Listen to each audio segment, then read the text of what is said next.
नमस्कार. मी मनोज यादव, अध्यक्ष Mumbai port trust कामगार एकता युनियन.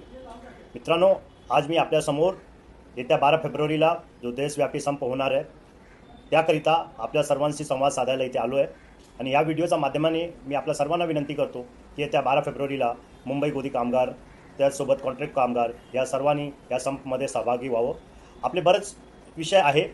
तो 30 ऑगस्ट 2018चा किंवा 27 सप्टेंबर 2024चा जो वेतनवृद्धीचा करार झाला आहे, वेतनवृद्धीचा जो संशोधन झाला होता, त्याच्यामध्ये बरेच कलम प्रलंबित आहे.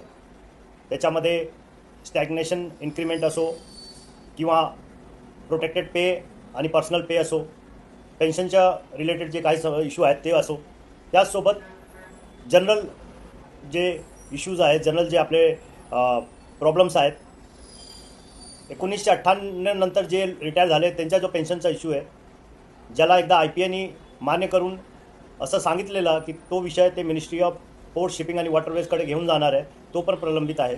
त्याचसोबत पेन्शनचा जो आपला रिलेटेड इश्यू, रिव्हिजन ऑफ पेन्शनचा आणि जो नॅशनल पेचा इश्यू आहे तो पण प्रलंबित आहे. PLRचा इश्यू आहे. असे बरेच आपले इश्यू आहेत. त्याचसोबत गव्हर्नमेंटनी आपले जे मेजर फेडरेशन आहे त्यांच्याशी कोणत्याही चर्चा न करता जे आपले हॉस्पिटल आहे ते PPP मॉडेलचा अंतर्गत प्रायव्हेट पार्टीला देण्याचा जो कट रचला आहे, त्याचसोबत बरेच आपले प्रलंबित प्रश्न आहे. त्या सर्व प्रश्नांना तोडगा काढण्यासाठी आपण येत्या 12 फेब्रुवारीला संपामध्ये सहभागी होणार आहोत. त्याचसोबत आपला जो नॅशनल पातळीवरचा, जो देशव्यापी पातळीवरचा जो सर्वात मोठा विषय आहे 4 लेबर कोड, तो किती घातक आहे हे आपल्या सर्वांना माहीत आहे.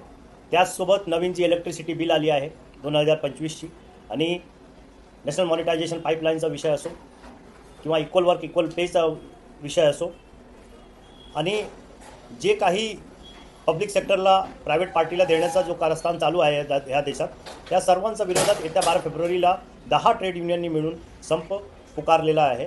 आपण गोदी कामगार म्हणून या संपामध्ये आपले जे प्रलंबित प्रश्न आहे ते घेऊन उतरणार आहोत आणि हा जो संप आहे त्याला संपूर्णपणे यशस्वी करणार आहोत. याच आव्हान देऊन मी तुमच्यासमोर रजा घेतो. धन्यवाद. इन्क्लाब.